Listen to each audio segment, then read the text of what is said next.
On part one of rates of reactions, we did the collision theory. Where we talked about basically there are three factors that go into the rate of a reaction, and the factors are the orientation of the molecules, that they have to be oriented in the correct direction so that the correct sides of the molecule meet in order for it to go. Second, the number of collisions. The more the collisions, the more likely that the orientation will be correct. And number three, the activation energy. And we talked about this, and I said it's sort of like if a ball was sitting at the top of the stairs, there would be a lot of potential energy that ball could bounce down the stairs, but it just needs like a little tap or a little kick. And depending on how big and heavy the ball is, or how far it is away from the edge, that'll determine how much activation energy there is. And then I showed you those two graphs where there might be a lot of activation energy or a little activation energy. We're going to talk more about that today. Then we discussed catalysts and enzymes, where I said that all enzymes are catalysts, but not all catalysts are enzymes. And so we talked about enzymes being for very specific reactions, but catalysts can be very general. We're going to talk more about catalysts today. We're going to finish reaction rates today, all right? And then on Monday, we're going to be ready to move into equilibrium. And then we're going to go on to acids and bases, all right? So here we go. Today, we're going to do reaction rates part 2. You can use the same piece of paper, and you don't have to write part 2.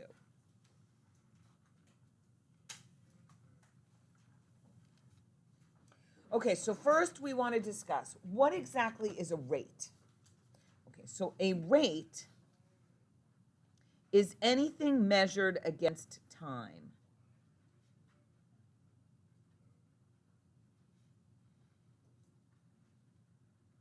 So you could say to me, I ate half a pizza. That's not a rate. But if you say, I ate half a pizza in half an hour, that tells me how fast you ate the pizza. You could say to me, I rode my bike 15 miles an hour. That tells me how fast you rode your bike. But if you say, I rode my bike 15 miles, that does not tell me how fast you rode your bike. It tells me how far you rode your bike. Well, in chemistry, we also have that. We say the rate of a reaction is measured in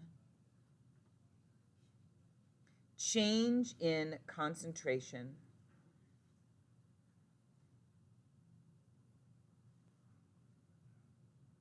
over the change in time. And concentration is measured in moles per liter. So it's the number of moles that you have in a liter of solution. Now, there's an entire chapter on this that we're not covering. So we're not so worried about this whole thing of concentration. What I want you to know is that there is an actual measurement. It's not just random, like, well, it's rate, and, we just measure it in whatever we want. No. It's measured in moles per liter over time. Okay, there's an actual measurement, and it's real, and it's a thing, and if you go into AP Chem or any other chemistry class or AP Bio, it's measured in concentration over time. Okay? Now, there are specific factors, and this is actually the unit, factors that change rate of a reaction.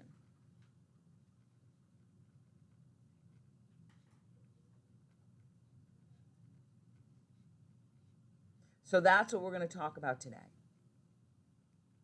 So number one, the first one we're going to talk about is surface area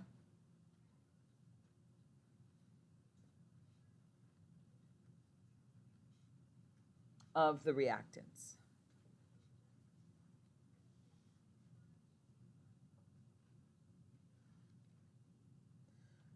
All right, so surface area of the reactants.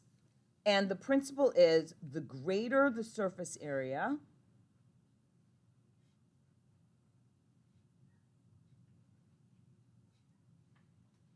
the faster the reaction.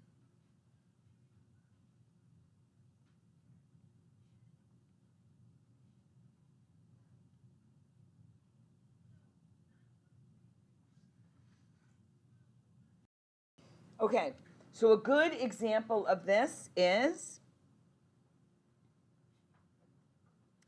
crushing reactants. Speeds up the reaction.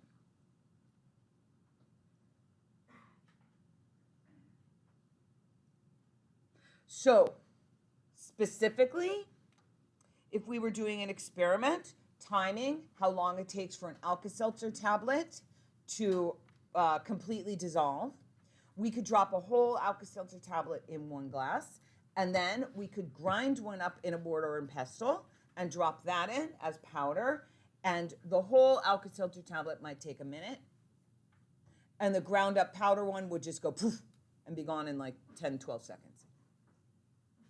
Because the whole Alka-Seltzer tablet has to dissolve around the outside, to get inside. Did you get the joke? No. Okay. Never mind. To get inside. Chauncey got the joke. I always appreciate the to get inside.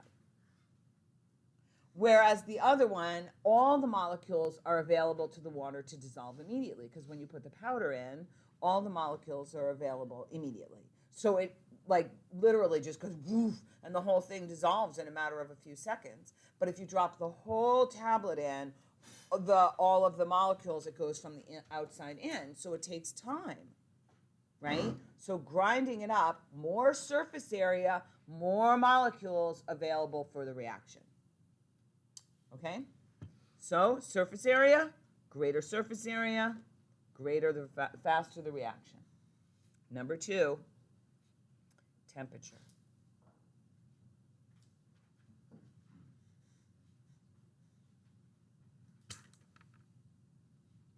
Increase the temperature,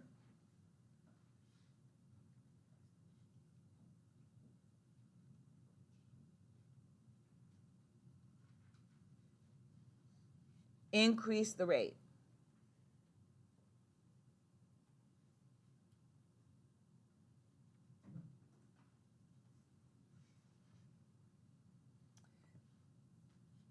Increase the temperature,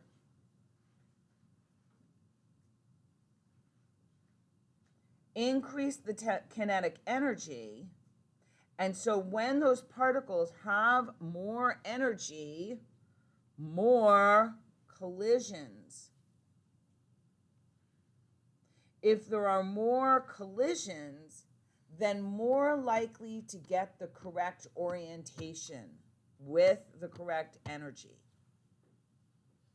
All right, and so all of this is starting to increase the likelihood that the reaction will go at that point. There is a rule of thumb. Do you know what that means? Rule of thumb. Have you heard that phrase? Okay, good. There's a rule of thumb. Increase 10 degrees Celsius, double the rate. Now, does that work all the time? No, but it's just a general rule of thumb, right? So actually on the AP exam, it's that solid of a rule, that if you increase 10 degrees, then you double the rate. Okay?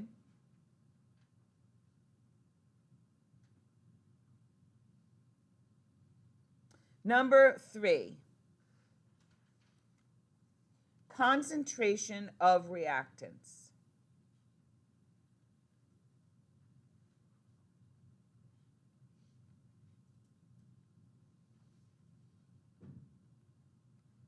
Okay, so now I put 20 cones in this room, like waist-high cones, not the little short ones, the tall ones.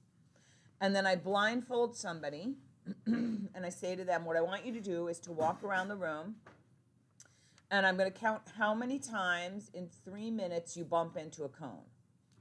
Okay? So 1, 2, and I make little dash marks.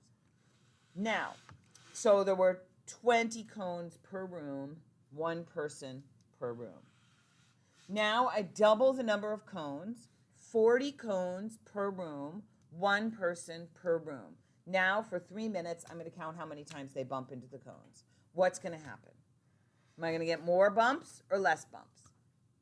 More bumps, right? So I increased the concentration of the cones and I got more bumps. So what it is if I increase the concentration, does my rate increase? Yes. Increased concentration of reactants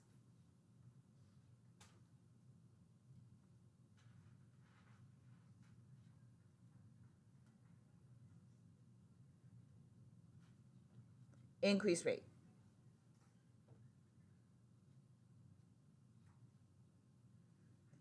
Now, to be clear, this does not mean if I have a beaker of my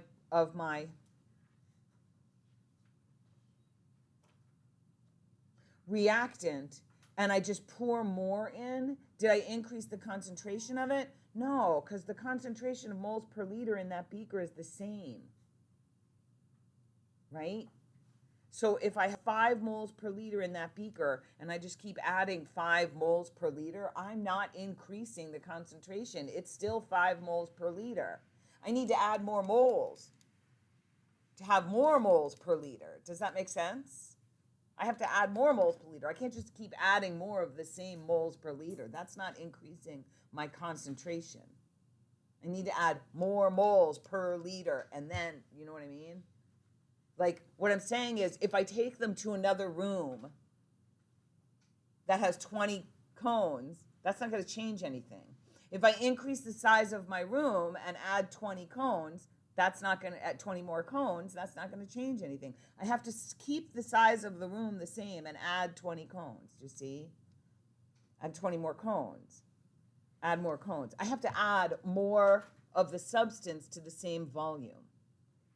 Not add more of the same substance, the same concentration. Okay? So I have to add more of the substance to the same volume, increasing the concentration. Okay? Number 4.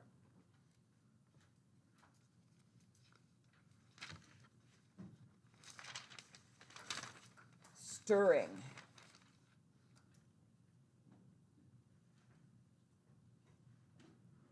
What do you think? Increase or decrease? Increase.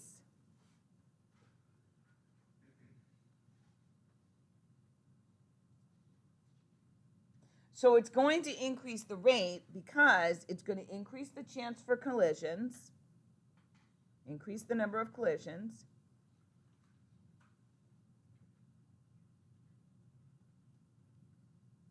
and the chance for proper orientation, right? And that's the goal.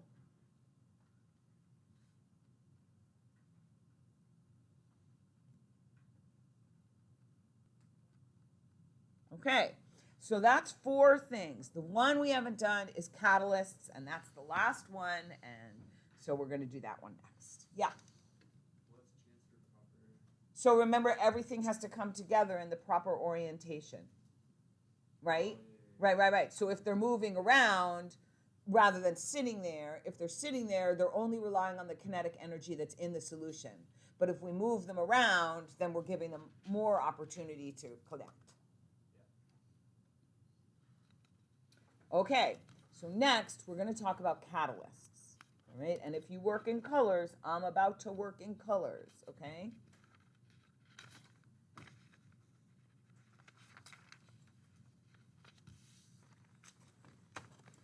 Okay, so catalysts, number 5, catalysts.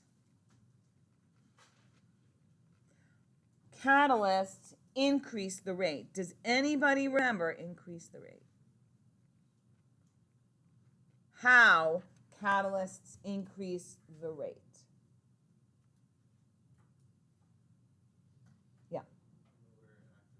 They only do one thing, they lower the activation rate.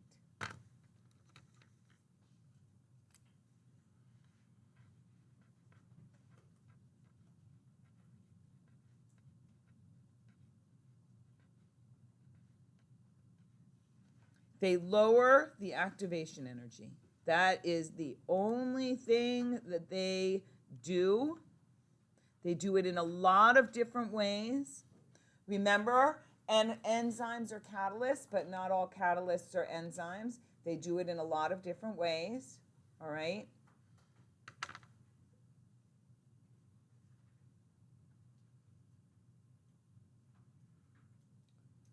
Okay.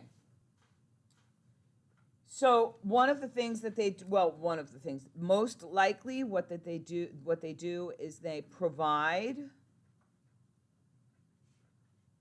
an alternate pathway.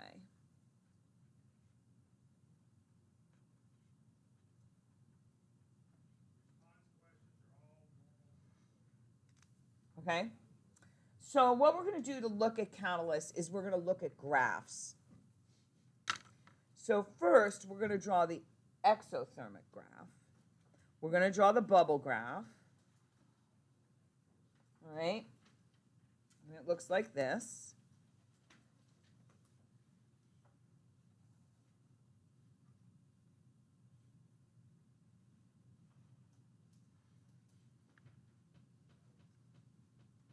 So these are the reactants. These are the products.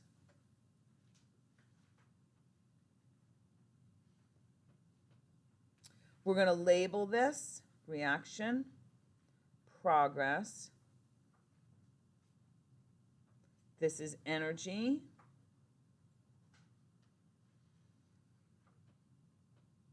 We're going to put in our delta H, which is here. And it's negative.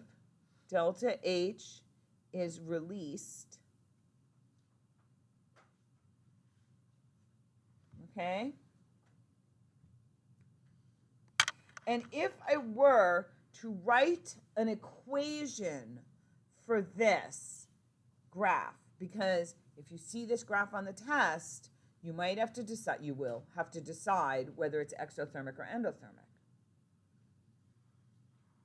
So to write an equation for this graph, you would say the reactants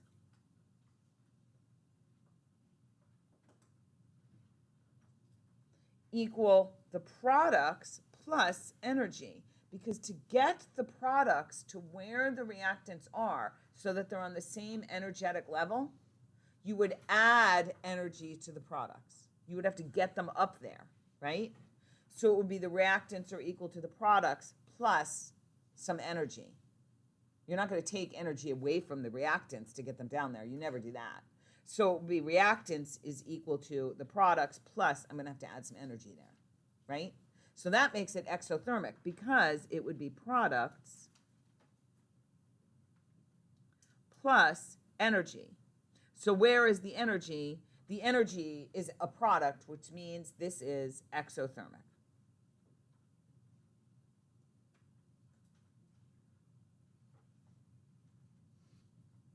Oops, one C. Exothermic. Questions? Now, so I can now say that the activation energy is here, right? We talked about this. It's the kickstart that's needed. So A is equal to the activation energy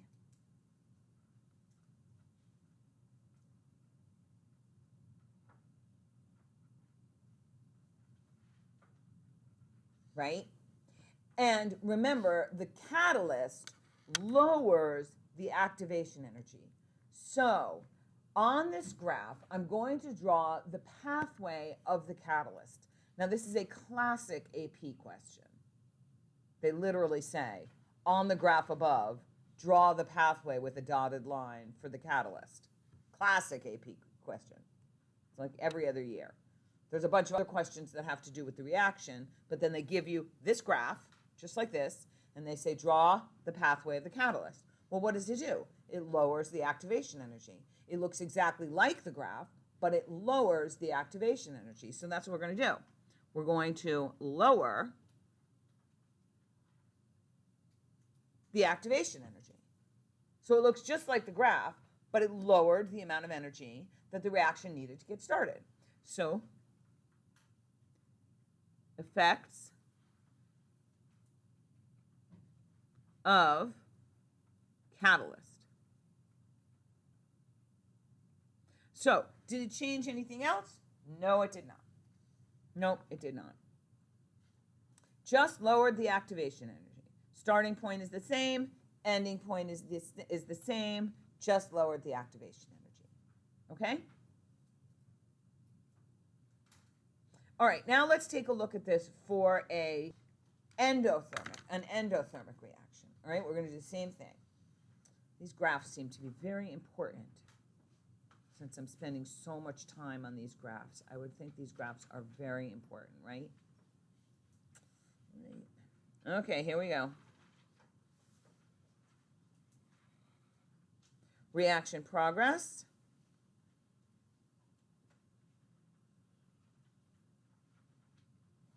Energy.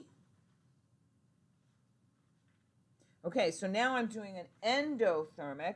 So my reactions are going to be here. My products are going to be, we'll make them up here. And then I'm going to put my bubble in, right? So let's put them down, reactants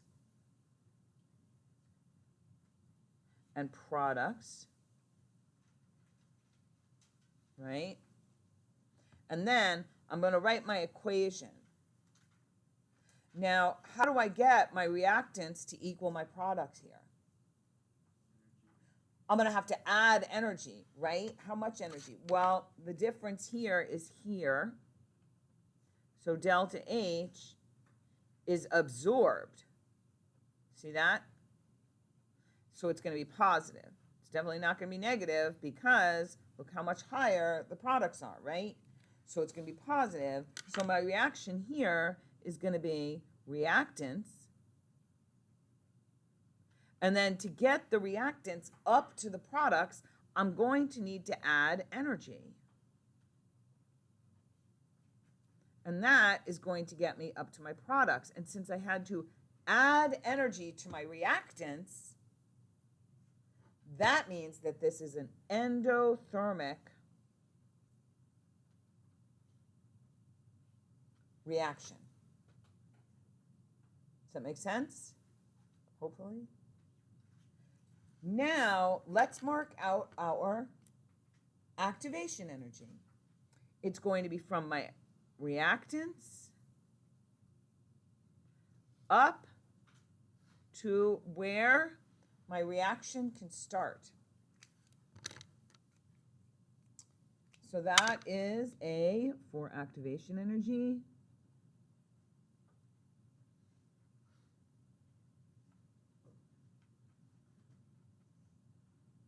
And then my catalyst is going to lower my activation energy, not remove it.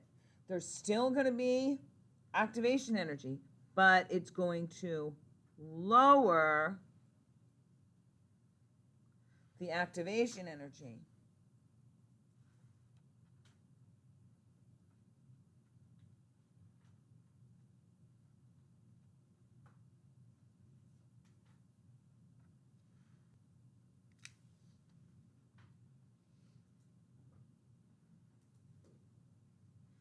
All right? Questions? Does everybody see how this works?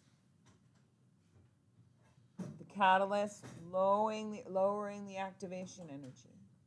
Yeah, Sebastian.